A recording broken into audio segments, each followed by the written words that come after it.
We're very happy to be here, and we're going to talk about the science of learning. The use your head part, not so much on that, but we're going to talk about the science of learning. And it's an interesting expression because Paul and I, over the years, have worked on the science of learning, but also the learning of science in the teaching of science.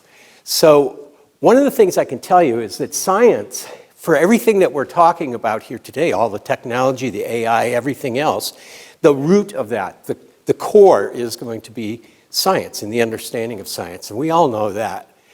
And in the history of science, it's very interesting that when different fields come together, that's where the innovation comes.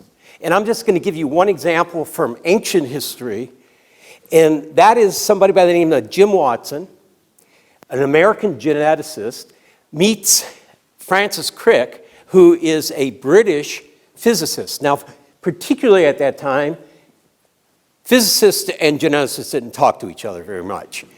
They didn't go to the same meetings.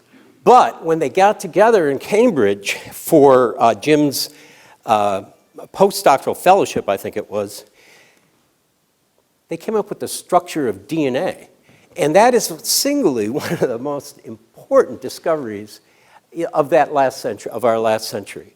So our question, and this is what gets us excited today, is when fields collide, big things happen. What about the interaction between K-12 education and neuroscience? So that's what we're going to talk about today.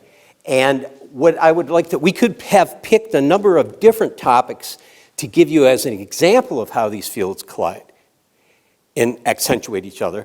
But, well, you're going to start with one called the Flynn Effect. Great. Okay. Thanks. As you can see on the slide here, K-12 education really is devoted to developing the potential of each child. And neuroscience or neurocognitive research is really looking at how does that happen? What's the underlying mechanism and processes of brain development and cognitive maturation? So if we look at that as both bringing, kind of attending to the potential of each individual, it brings up the notion of human intelligence and trying to optimize or maximize human intelligence. We used to think about intelligence as kind of a single test score, taking a test and how well you memorized information and was able to regurgitate it. But we found with neuroscience research that intelligence actually is multidimensional, and there are quite different aspects, and there are two that we want to emphasize today. One is crystallized intelligence, the other is fluid intelligence. So crystallized is what I think most of us grew up thinking about intelligence, the amount we could memorize, facts and figures and dates and doing quick calculations and things like that. But fluid intelligence is something we've come to appreciate, and that's really what this Flynn effect is about. It's the ability to solve problems where the answer is not one you've memorized previously, but one you have to figure out. There may be planning and organization, manipulating of information, and going through several possibilities to look at coming up with a good answer or a set of possible answers to work through. So the Flynn effect has looked at this fluid intelligence really since the mid-20th century after World War II, and has found that these scores are increasing with each generation. It's increasing about 3 points per decade or about 10 points or so per generation. So while crystallized IQ creeps along just 1 or 2 points a bit at a time, this fluid IQ seems to be increasing very rapidly, really at double the pace of this crystallized intelligence. And this is particularly important because what we've heard about artificial intelligence and machine learning is that a lot of that standard facts and figure information and computations are going to be, we're going to be assisted increasingly by robotics for that kind of crystallized knowledge, that easy accessibility to looking things up rather than having to memorize them. But it's really what knowledge should we look at and how should we look at it? How meaningful is it? This is where fluid IQ really is the much more critical, kind of critical thinking and critical analytical abilities of the intellect. And seeing this rise over the decades has been puzzling in a sense of where is this coming from? Why is this happening? Is it something that we can capitalize on? If we look at, for example, a student from 100 years ago trying to take an IQ test today, they would score extremely low. And if a student today went back and took a test, even an average level student took a test 100 years ago, they would score extremely high because those means are changing over time. And what we expect to be an average score, an above average score, is creeping up with each generation. So why is this happening? Could it be genetics? Could it be that some genetic factors are interacting? Could it be children are sleeping better or eating better? Could it be exposure to Sesame Street when they're young children at home or in daycare? None of those seem to really carry much weight or seem to be very strong effects. And the analyses that have been done really don't hold up very strongly. But one thing that all of these children, not only in the United States, but around Western civilization and increasingly around the world in the 20th century, have had massive exposure to is public education. And public education day after day, week after week, for many months throughout the year, and in some countries throughout the entire year.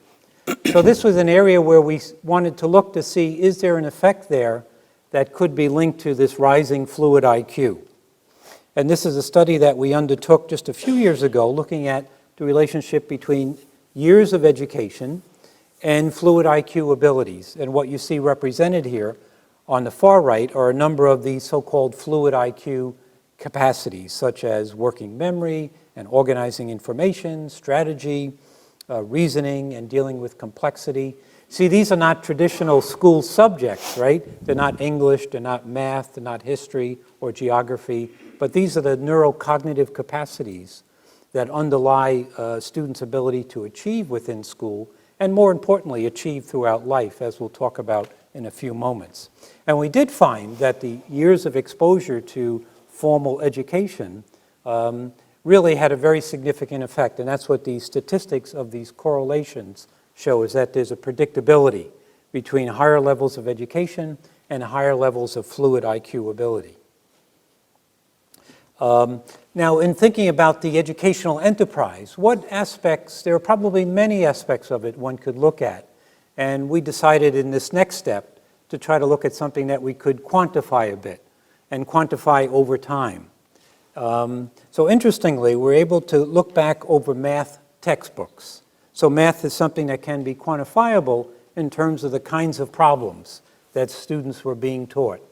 And so, for example, you can see on this graph from the 1930s all the way up into 2000, we're able to look at in this kind of painstaking study textbooks that were in use during those time periods and the type of problems that students were giving and were being tested on.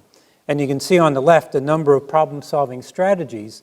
That scale actually went from an average of 8 initially to as high as 20 by the year 2000. So you can see more than a 2.5-fold increase over that time period. And the number of problems that were conceptual in nature nearly doubled in that time period as well. So this seemed to be pretty strong evidence that this is an area of education that we can quantify as showing this very strong change in kind of complexity and problem-solving orientation over this time period. And so the question we asked is, does mastery of math, for example, provide a driving force behind what can be called this Flynn Effect, or this rising fluid IQ? And I think that will take us to our next experiment and investigation that Dr. Verner will talk about. Okay. How many of you have had an MRI? Okay. Almost everybody. It's interesting, there's something called functional MRI, whereas regular MRI gives us a very good detail of the structures in the brain, down to millimeter kind of resolution.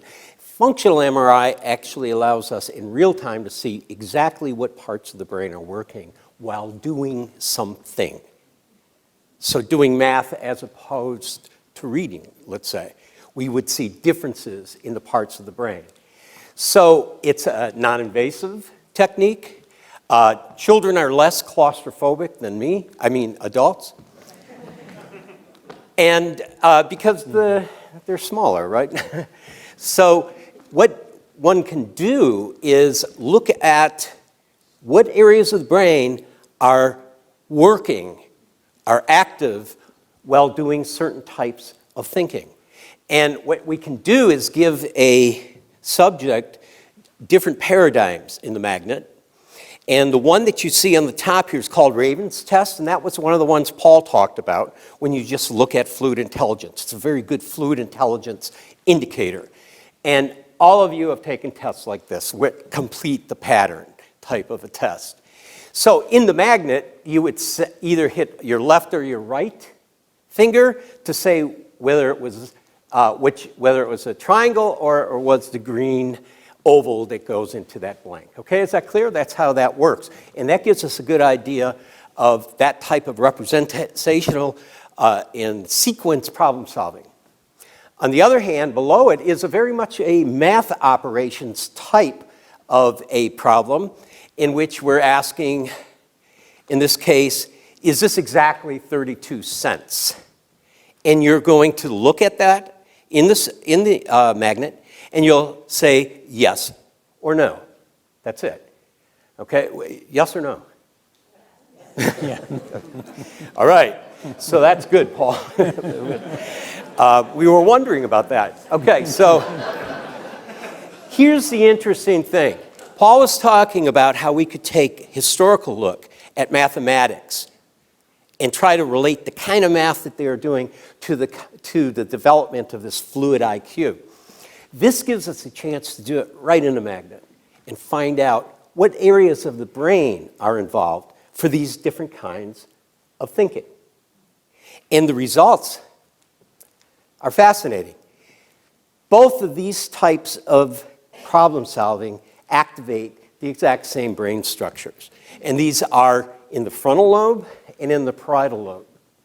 And so this gives us a really, not guessing, not trying to correlate, we can actually see that by doing this type of mathematical processing that we're actually exercising the exact same brain structures that would show up in IQ tests as a fluid intelligence.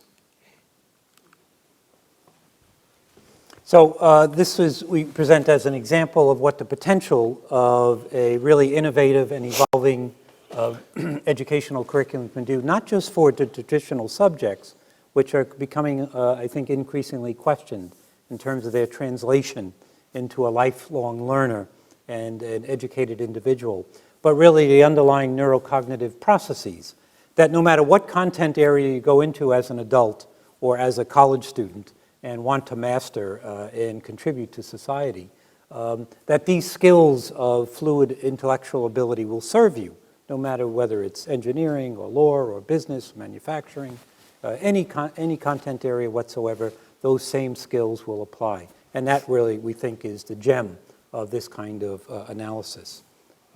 And it's really this critical period throughout childhood and adolescence where these development of these fluid IQs, and school is the exact kind of settings with the framework that they have, with the talented educator staff and the resources and the public support to make this kind of realization, to maximize fluid IQ ability.